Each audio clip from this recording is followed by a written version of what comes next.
नमस्कार दोस्तों, जय महाराष्ट्र। जागो इंडिया जागो में आपका हार्दिक स्वागत है। दोस्तों, आज हम बात करेंगे अलॉटमेंट कौन करता है। अलॉटमेंट कौन करता है। अब ये वीडियो बहुत इम्पोर्टेंट है, आपको देखना चाहिए। पूरा वीडियो देखिए। आपके दिमाग में जो डर है वो डर हम आपको बताएंगे कि वो डर क्या है और वो डर कौन पैदा करता है। अब यहाँ पे जब स्कीम चालू होती है तो ये सोसाइटी के कुछ लोग, बिल्डर के कुछ लोग और बिल्डर, हालांकि बिल्डर तो ज़्यादा लोगों से मिलते नहीं हैं तो मैं बिल्डर को दोष नहीं दूंगा, लेकिन बिल्डर के कुछ लोग और सोसाइटी कमेटी के लोगों के दिमाग में एक चीज़ बैठाते हैं कि भाई अगर कॉपरेट नहीं करोगे तो आपको हम घर नहीं देंगे, आपको परेशान करेंगे। ये लोगों के दिमाग में बैठी रहती है, इसीलिए लोग कभी एकजुट नहीं हो पाते, ना उनके अंदर यूनिटी बनती है। तो दोस्तों, आज हम इसी विषय से बात करेंगे कि अलॉटमेंट कौन करता है, घर एसआरए में घर कौन देता है और बिल्डर का क्या रोल है, इस विषय में बात करेंगे। तो दोस्तों, सर्कुलर 162 पहले क्या होता था कि सोसाइटी और डेवलपर एक मीटिंग लेते थे जिसके अंदर लोगों का लॉटरी करते थे, जो चिट्ठी उड़ा के या जो भी सिस्टम से वो अलॉटमेंट करते थे। वो अलॉटमेंट करने के बाद उनको एसआरए में बिल्डर को एक एफिडेविट फाइल करना पड़ता था। उस एफिडेविट भी लिखा जाता था कि भाई हमने जो भी लॉटरी किया, जितने भी सभासद थे उन सबको बुलाया गया था और वहाँ पे पूर्ण शांति, मतलब पीसफुल्ली ये प्रोग्राम क्लियर हुआ और जितने भी लोग हैं उनकी सिग्नेचर्स है, किसी का भी कोई ऑब्जेक्शन नहीं है। ये एफिडेविट फाइल करना पड़ता था बिल्डर को एआर डिपार्टमेंट में। लेकिन इसमें होती थी धांधली इस प्रकार होती थी कि जिसका घर नहीं है उसको भी बिल्डर चाबी दे देता था। सोसाइटी और बिल्डर मिलके चाबी दे देते थे। अब एसआरए ने 162 में थोड़ी सी तब्दीली लाई, 2015 में थोड़ी सी तब्दीली लाई। उस तब्दीली के हिसाब से जो अलॉटमेंट का काम एआर डिपार्टमेंट का हो गया। एआर डिपार्टमेंट सहायक निबंधक, रजिस्ट्रार डिपार्टमेंट, एआर डिपार्टमेंट से अलॉटमेंट होता था ऑनलाइन जूम ऐप पे। उस अलॉटमेंट में आपको अलॉटमेंट लेटर मिलता था कि भाई आपको ये रूम नंबर का रूम अलॉट हुआ है। उसके बाद वो अलॉटमेंट की कॉपी लेके आपको बिल्डर के पास जाना पड़ता था। जब बिल्डर बोलता था कि भाई मुझे ओसी हो गई है, मैं रूम पोजीशन देने के लिए तैयार हूँ, तो उस अलॉटमेंट की तरफ के आधार पे डेवलपर्स आपको उस रूम की चाबी देता था। लेकिन अब वहाँ पे भी थोड़ी सी चेंजेस की गए। चेंजेस ये किए गए कि जो भी डेवलपर्स है वो चाबी नहीं देगा। डेवलपर्स को अब चाबी स्टेट डिपार्टमेंट में जमा करना पड़ेगा। स्टेट डिपार्टमेंट, एसआरए के स्टेट डिपार्टमेंट में चाबी जमा करना पड़ेगा और आपको जो अलॉटमेंट होगा उस अलॉटमेंट की कॉपी जब आप लेके जाएंगे स्टेट डिपार्टमेंट, तो स्टेट डिपार्टमेंट से आपको उस रूम की चाबी मिलेगी। ये नया प्रोसीजर एसआरए ने चालू किया। मतलब इसका मतलब ये समझ लीजिए कि डेवलपर्स के हाथ में अब कुछ नहीं रहा, सिर्फ मकान बनाना है और हैंडओवर करना है। किसको? आपको नहीं, डिपार्टमेंट को। ये सरकारी स्कीम है। ये सरकारी स्कीम होने के बावजूद लोगों के अंदर डर का माहौल पैदा किया जाता है और वो डर अपने घरों का होता है, इसके लिए लोग खामोश रहते हैं। और जो भी सोसाइटी मनमानी करती है या जो भी, आप समझ सकते हैं, मैं हर सोसाइटी के बारे में नहीं कहूँगा क्योंकि सब सोसाइटी एक जैसी नहीं है। कुछ सोसाइटी लोगों के लिए सोचती है और करती है। तो जो भी सोसाइटी एक सा काम करती है वो सोसाइटी लोगों के अंदर डर पैदा करते हैं दिमाग में, और आपका दिमाग में वो चीज़ बैठ जाता था। लेकिन आप कानून नहीं समझते थे कि भाई आप गवर्नमेंट स्कीम में है, आप गवर्नमेंट स्कीम में, सरकारी योजना के अंदर में है। सरकारी योजना में डेवलपर्स का कोई भी रूल नहीं है, कोई भी रूल नहीं है। अब प्रॉब्लम्स क्या होते थे मैं आपको बताता हूँ। अब पहले तो जो डेवलपर्स का था, तो डेवलपर्स क्या करते थे, जो भी व्यक्ति उसमें प्रोजेक्ट के अंदर में सच्चाई के लिए लड़ते थे, तो डेवलपर्स इन लोगों को परेशान करता था। तो इसके लिए अलॉटमेंट का लेटर ले लिया एआर डिपार्टमेंट ने। अब अलॉटमेंट एआर डिपार्टमेंट देता था, लेकिन डेवलपर्स क्या करते थे, चाबी नहीं देते थे, परेशान करते थे। अभी काम बाकी है, अभी पूरा नहीं हुआ। अरे भाई ओसी हो गई, फिर आपकी बिल्डिंग में काम क्या बाकी है? तो ये इस तरह से लोगों को परेशान किया जाता था। ये बात भी सरकार तक पहुंची, तो वहाँ पे सरकार ने ये बोला कि नहीं, आपकी ओसी होने के बाद आप पूरे फ्लैट्स की चाबी, पूरे फ्लैट्स यानी पीएपी लेके सब फ्लैट की चाबी आप ये स्टेट डिपार्टमेंट को जमा करेंगे, जो एसआरए के बी विंग में 5वें माले पे। ए विंग है या बी विंग मुझे समझ में नहीं आता है, लेकिन जो भी है, ए विंग है या बी विंग, जो पीछे साइड में है जहाँ पे कंपिटेंट अथॉरिटी बैठे, उसके 5वें फ्लोर पे स्टेट डिपार्टमेंट है। अब यहाँ पे तो आपका मैटर ख़त्म हुआ अलॉटमेंट का, लेकिन आपको अब सोचना है कि ये जो लोग धमकियाँ देते हैं, यानी गुमराह करते हैं, तो उनसे अब डरने की ज़रूरत नहीं है। आपका अधिकार सुरक्षित हो चुका है, डेवलपर के हाथ में कुछ नहीं है, डेवलपर के हाथ में कुछ नहीं है। अब ये ज़्यादा सोसाइटी क्या करेगी, जब अलॉटमेंट की लिस्ट भेजेगी। अब अलॉटमेंट में भी दो प्रकार से अलॉटमेंट होते हैं। एक तो अलॉटमेंट होते हैं फेस वाइज। अब फेस वाइज में जो भी अलॉटमेंट होते हैं, उसमें ज्येष्ठता यादी देखी जाती है। ज्येष्ठता यादी इन द सेंस कि जो भी व्यक्ति पहले रूम तोड़ा है, उसको पहले अलॉटमेंट का अधिकार है। तो उस प्रकार से वो यादी के रूप में उनका जाता था। अब ये फेस वाइज क्या है, ये भी मैं आपको बताता हूँ कि जैसे अभी आपके यहाँ पे रिहैब की 2 या 3 बिल्डिंग बनने वाली है। अब डेवलपर ने एक बिल्डिंग कंप्लीट कर दिया है। अब डेवलपर चाहता है कि भैया मैं इनको दे दूँ, लोगों को अलर्ट कर दूँ। लोगों को अलर्ट करने के बाद क्या होगा, उसका वहाँ पे जो भी लोगों का भाड़ा है, वो भाड़ा देने का उसका टेंशन ख़त्म हो जाएगा। तो सही बात भी है, क्योंकि वो बर्डन पड़ता है। तो एक बिल्डिंग का अलॉटमेंट होगा, तो उसमें ज्येष्ठता यादी के आधार पे लोगों को लिस्ट बना के दिया जाएगा एआर डिपार्टमेंट, तब उसका वहाँ पे अलॉटमेंट होगा। और जिस जिस व्यक्ति का नाम रहेगा, उस यादी को वेरीफाई करने के बाद वहाँ पे जिस जिस व्यक्ति का नाम रहेगा, उनको एआर डिपार्टमेंट लेटर निकलेगा कि इस दिन आप एसआरए में आइए, आपका अलॉटमेंट है। तो वहाँ पे उनका अलॉटमेंट होगा। अलॉटमेंट होने के 15 से 20 दिन के बाद आपको अलॉटमेंट लेटर भी मिल जाएगा। और उसके बाद आपको डेवलपर के पास जाने की ज़रूरत नहीं है, आपको स्टेट डिपार्टमेंट से ही चाबी मिलेगी। तो एक अच्छा काम सरकार ने किया है, जिससे लोगों को, डेवलपर को फेस करने की ज़रूरत नहीं है, ना डेवलपर के लोगों को फेस करने की ज़रूरत है। इसलिए अभी भी मैं लोगों से एक ही चीज़ कहूँगा कि ये जो चीज़ें, ये जो बयानबाजी इनकी चलती थी, वो सब खोखली थी। उनके हाथ में कुछ नहीं है, बिल्डर के हाथ में, और वो आपको डराते हैं सिर्फ कि भाई मुझे करना है, मैं घर नहीं दूँगा। आप अगर एनेक्शल 2 में पात्र हैं, तो सरकार का काम है आप तक को घर देना, आपको घर देना सरकार का काम है, बिल्डर का नहीं। ये बात आप पहले समझ लीजिए। इसलिए आपको डरने की ज़रूरत नहीं है, ना किसी बिल्डर से, ना ऐसी कमेटियों से जो आपका शोषण कर रही है। अब ये घर की बात हो गई है। अब घर के अंदर ये जो अलॉटमेंट होता है, सिर्फ रेसिडेंशियल, ये मात्र रेसिडेंशियल का अलॉटमेंट एआर डिपार्टमेंट करेगा। अब कॉमर्शियल की बात करते हैं और इसकी बात करते हैं, कॉमर्शियल प्लस रेसिडेंशियल संयुक्त की।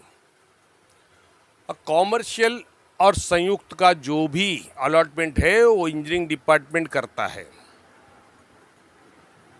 अब ये मैंने पहले बता दिया हूँ, सर्कुलर 140 के आधार पे कॉमर्शियल और रेसिडेंशियल और प्लस कॉमर्शियल संयुक्त का जो भी अलॉटमेंट होता है, वो आईओ आने के बाद जब बिल्डर प्लान पुटअप करता है उसी समय उनका अलॉटमेंट हो जाता है। तो वो जो भी अलॉटमेंट लेटर है वो आपको इंजीनियरिंग डिपार्टमेंट अलॉटमेंट करेंगे और आपको स्टेट डिपार्टमेंट से उसकी चाबी मिलेगी। तो ये चीज़ आप समझ गए कि दुकानों का अलॉटमेंट पहले ही हो जाता है। मैं बार बार बोल रहा हूँ, दुकानों के लिए एआर डिपार्टमेंट अलॉटमेंट नहीं करता है। अब रह गया आपका सोसाइटी ऑफिस। तो सोसाइटी ऑफिस हैंडओवर करने का काम डेवलपर्स का है। जो डेवलपर सोसाइटी को सोसाइटी ऑफिस हैंडओवर करेगा। फिर आ गया बालवाड़ी, कम्युनिटी सेंटर। तो बालवाड़ी जो है वो जो बाल कल्याण विभाग है, समाज कल्याण विभाग है, वो बालवाड़ी पोजीशन देंगे। फिर मंदिर का पोजीशन जो है, मंदिर या डिवोशनल स्पेसेस जो होते उसका पोजीशन देने का अधिकार अभी इंजीनियरिंग डिपार्टमेंट के पास है या एआर के पास है। ये अभी तक क्लियर नहीं हुआ है। ये अभी क्लियर होने के बाद इस चीज़ पे खुलासा होगा कि ये सोसाइटी को कौन हैंडओवर करेगा, डेवलपर हैंडओवर करेगा, एआर करेगा या इंजीनियरिंग डिपार्टमेंट करेगा। तो ये तो आपकी जो अलॉटमेंट की चीज़ें हैं। अब अलॉटमेंट के समय जब भी एआर डिपार्टमेंट आपको वहाँ पे लेटर देगा तो आपका जो भी एनेक्शर की कॉपी और आधार कार्ड ये आपको वहाँ पे सबमिट करना पड़ेगा। अगर एनेक्शर 2 की कॉपी नहीं भी सबमिट करते हैं तो एनेक्शर 2 कॉपी है, लेकिन आपके अपने सुविधा के लिए वो लेके जाना है और आधार कार्ड लेके जाना है, वो सबमिट करना पड़ेगा। और उसके अंदर भी जो महिला कुटुंब प्रमुख हैं, जो ज्येष्ठ नागरिक है, जो बीमार हैं, उनके लिए अलग प्रोविज़न है। उस प्रोविज़न के आधार पे आपको वहाँ पे फॉर्म दिया जाएगा, वो फॉर्म भर के देंगे तो वो जो भी लोग हैं उनको जो बिल्डिंग है उस बिल्डिंग में ग्राउंड फर्स्ट जो भी जहाँ रूम बनाए गए उसके अंदर उनको पहली प्राथमिकता दी जाएगी, क्योंकि वो बीमार व्यक्ति है, उनको चढ़ने उतरने में तकलीफ होगी। तो इसके लिए और महिला कुटुंब प्रमुख को और सीनियर सिटीजन्स को। तो ये है अलॉटमेंट के तरीके। लेकिन अलॉटमेंट पहले से ही सरकारी नियमों के आधार पर चला है, लेकिन यहाँ पे जो डेवलपर्स और सोसाइटियों ने ये एक अपना र्यूमर्स लोगों को गुमराह करने के लिए एक जो प्रणाली बना ली थी वो आपके दिमाग में बैठा दिया गया। अभी तक मेरे बहुत सारे सब्सक्राइबर हैं जो ये कहते हैं कि सर अगर हम सोसाइटी से लड़ेंगे तो हमको घर बोलते नहीं देंगे। तो मैं अभी भी समझा रहा हूँ, उनके हाथ में कुछ नहीं है। आप चाहे तो उनको आईना दिखा सकते हैं, क्योंकि ये सरकारी स्कीम है और सरकारी स्कीम के अंदर जो भी अलॉटमेंट है वो सरकार की जिम्मेदारी है, ना कि सोसाइटी की है और ना ही डेवलपर्स की है। इस चीज़ को समझिए। बस आप अपने जो भी एनेक्शर्स 2 है उसकी सर्टिफाइड कॉपी निकाल के रखिए। पात्रता जो पात्र हैं उनकी सर्टिफाइड कॉपी निकाल के रखिए, क्योंकि वो बहुत ज़रूरी है। वो एंड तक काम करती है, एंड तक, मतलब ये जब तक बिल्डिंग रहेगी तब तक वो काम करेगी, ये ध्यान रखिएगा। क्योंकि हर समय आपको एनेक्शल 2 की कॉपी लगेगी, भले वो एनेक्शल 2 आपके किसी माँ पिताजी के नाम पर रही हो, आपने भले ट्रांसफ़र करा दिया हो, लेकिन ओरिजिनल मूल कौन था वो आपको वहाँ पे रखना पड़ेगा कि भैया मेरे पिताजी के नाम से अलॉट हुई थी, मेरा ट्रांसफ़र हुआ है और ये सर्टिफाइड कॉपी है मेरे पास।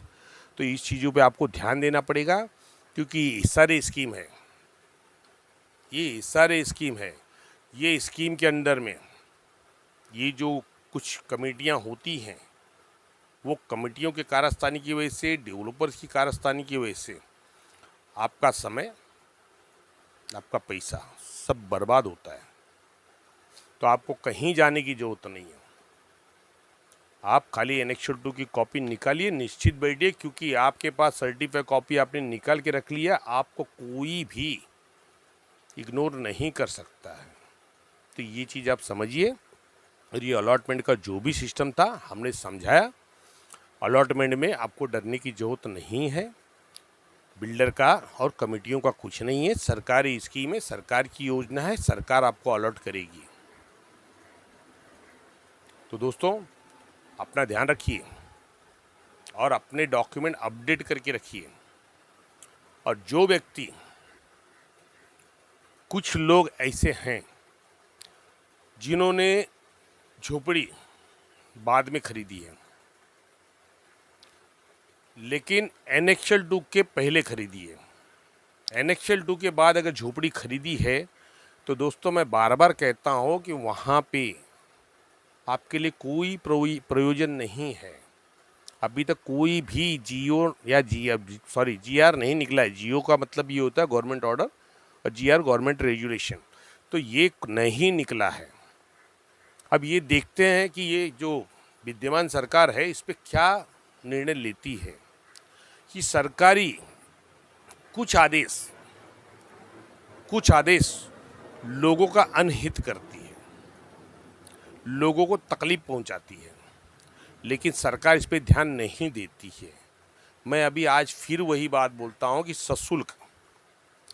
सशुल्क का जो भी अलॉटमेंट होता है रूम का, वो आपका अलॉटमेंट का लिस्ट जाता है एआर डिपार्टमेंट में। एआर डिपार्टमेंट आपको वहाँ पे नोटिस देगा, यानी लेटर देगा कि भाई आपका ये जो 2.5 लाख रुपया ये भरने के बाद पावती लेके आइए। वो जब आप भर के लेके आके जमा करेंगे तब आपको वहाँ पे अलॉटमेंट लेटर मिलेगा। एआर डिपार्टमेंट के अंडर में है वो। लेकिन अब सशुल्क में प्रॉब्लम्स क्या है मैं वो भी बताता हूँ। रेसिडेंशियल के लिए कोई तकलीफ नहीं है, लेकिन यहाँ पे क्या किया गया, जब ये 15/5/2018 को जब जीआर निकाला गया तो उसमें कोई क्राइटेरिया नहीं थी कि ये पात्र सिर्फ रेसिडेंस को करेंगे या संयुक्त करेंगे या कॉमर्शियल करेंगे। उसमें ओपन था, सबके लिए था। और उससे बहुत लोगों की जो पात्रता है वो कॉमर्शियल में हुई है, अब सरकार को जब 2023 के एंड में जब जीआर निकाला, नवंबर या दिसंबर में निकाला हुआ जीआर, उसमें उन्होंने अध्यादेश निकाला कि भाई इसमें कॉमर्शियल की पात्रता नहीं होगी। लेकिन उस जीआर में ये नहीं दिया गया है कि पहले जो पात्रता हो गई उसका क्या। अब ये बहुत बड़ा प्रश्न लोगों के पास है, लोगों के सामने है। दोस्तों कई लोग ऐसे हैं जो कॉमर्शियल में सशुल्क पात्रता कराने में लाखों रुपए स्वाहा कर दिए। ये मैं नहीं कहूँगा, कि जो भी व्यक्ति की पात्रता करवाया ना उसको पता होगा कि उनके कितने पैसे लगे। और आज सरकार ने उस चीज़ को नल एंड वाइड कर दिया कि भाई नहीं, हम नहीं देंगे, हम सिर्फ रेसिडेंस को देंगे। तो एक तरह से ये अन्याय है, सरकार अन्याय कर रही है कॉमर्शियल धारकों को। अब बताइए, आप उनका रोजगार छीन लेंगे, उनकी दुकानें चल रही थी तो क्या करेंगे। यदि आपका पहला जीआर में ही आपने ये तय कर लिया होता था कि भाई नियम सिर्फ निवासी ही पात्र करेंगे तो कोई बात नहीं थी। लेकिन इन्होंने क्या किया, पहले जीआर में ओपन रखा कि भाई सबकी पात्रता होगी, और फिर 2023 में कहते हैं कि निवासी पात्र होंगे सिर्फ। तो दोस्तों जिनकी पात्रता 2018 से लेके 2023 के बीच में हो गई है, तो क्या सरकार उसके ऊपर कोई जीओ निकालेगी? और ये निकालना भी चाहिए, क्योंकि रूल के हिसाब से जो भी रूल्स है, एलओआई में जो रूल्स दिए गए उसके अंदर कहा गया है कि कंप्टेंट अथॉरिटी के द्वारा पात्र किए हुए व्यक्ति को पुनर्वसन करना कंप्टेंट अथॉरिटी का कर्तव्य है। तो अब बताइए कि जब कंप्टेंट अथॉरिटी ने उनकी पात्रता कर दी है और ये एआर डिपार्टमेंट उसको इग्नोर करेगा, तो कंप्टेंट अथॉरिटी सक्षम प्राधिकार द्वारा जो पात्र किया हुआ व्यक्ति है सशुल्क कॉमर्शियल, उसका क्या। तो मैं ये नहीं कहता हूँ कि भैया नहीं आप कॉमर्शियल पात्र करो, लेकिन जो पात्र हो चुके हैं उनके लिए ऑर्डर निकालिए कि भाई चलिए इनकी पात्रता पहले हो चुकी थी ऑर्डर के पहले, तो ऑर्डर तक जिसकी पात्रता ऑर्डर के पहले तक जिसकी पात्रता हुई है उनको दुकान दिया जाए। ठीक है, उनके लिए 2.5 लाख ले रहे निवासी के लिए, तो इनके लिए 3.5 लाख कर दीजिए, लेकिन उनको देना चाहिए। तो एक तरफ से उनके साथ नाइंसाफ़ी कर रही है सरकार। तो ये अलॉटमेंट के बारे में हमने वीडियो बनाया। अलॉटमेंट के बारे में ये वीडियो आप देखिए, इसको शेयर कीजिए, लोगों तक जब पहुँचाइए, ताकि लोगों के दिमाग से ये डर निकले, ये कमेटियों का, बिल्डर के लोगों का, कि भाई आप परेशान करोगे तो हम आपको घर नहीं देंगे। तो लोगों को ये समझना चाहिए घर देने का अधिकार सरकार का है, और अब बिल्डर के पास सिर्फ बिल्डिंग बना के सरकार को हैंडओवर करना है, ना उसको अलॉटमेंट का राइट्स है, ना उसको पोजीशन का राइट्स है। वो अलॉटमेंट कर सकता है तो मात्र सोसाइटी ऑफिस, उसके अलावा कुछ नहीं है उसके पास। तो इस चीज़ को आप ध्यान रखिए, और अपने अंदर जो मन में डर बैठा के आप लोगों ने रखा है उसको निकालिए, क्योंकि बिल्डर आप चुने हैं, आपने बिल्डर को चुना है, बिल्डर ने आपको नहीं चुना है, ध्यान रखिएगा। और जिसको आप चुन रहे हैं आप उसी से डर रहे हैं, ये बड़ी अजीब बात हो रही है। इसलिए कानून को जानिए, नियम को जानिए, जानकार बनिए और तटस्थ रहिए। दूसरे लोगों को भी मदद कीजिए, व्यापार मत बनाइए। जानकार होने के बाद लोगों के निस्वार्थ भाव से सेवा कीजिए। तो दोस्तों, वीडियो कैसी लगी कमेंट में लिखिएगा, और जो भी कमेंट करना है, मैं बार बार वीडियो में बोल रहा हूँ कि मुझे चैनल पे कमेंट कीजिए। मैं व्हाट्सअप ज़्यादा नहीं देखता हूँ, आप मुझे चैनल पे कमेंट कीजिए, ताकि मैं बाकायदा आपके जो भी जायज़ प्रश्न हैं मैं 100% उसका जवाब मैं आपको दूंगा। और शायद ये मेरे जो दर्शक हैं देख रहे कि मैं बराबर जो भी इम्पोर्टेंट क्वेश्चंस आते हैं या कमेंट्स आते हैं, मैं उसका बाकायदा जवाब देता हूँ। और अगर नॉर्मल्स रहेंगे तो मैं इस पर वीडियो बनाता हूँ, आपके सवाल हमारे जवाब। लेकिन इम्पोर्टेंट है, समझाना है, लंबा है, तो मैं उसके ऊपर वीडियो बनाता हूँ, जैसे कि ये वीडियो है। और इसको जितना वायरल कर सकते वायरल करिए, ताकि किसी का, जो कॉमर्शियल वाले हैं उनका बेनिफिट हो सके, जिनकी ससुर की पात्रता हुई है, और जो लोग बिल्डर और कमेटी से डर रहे हैं उनके मन का डर निकले। तो धन्यवाद दोस्तों, मिलते हैं अगली वीडियो में किसी और विषय।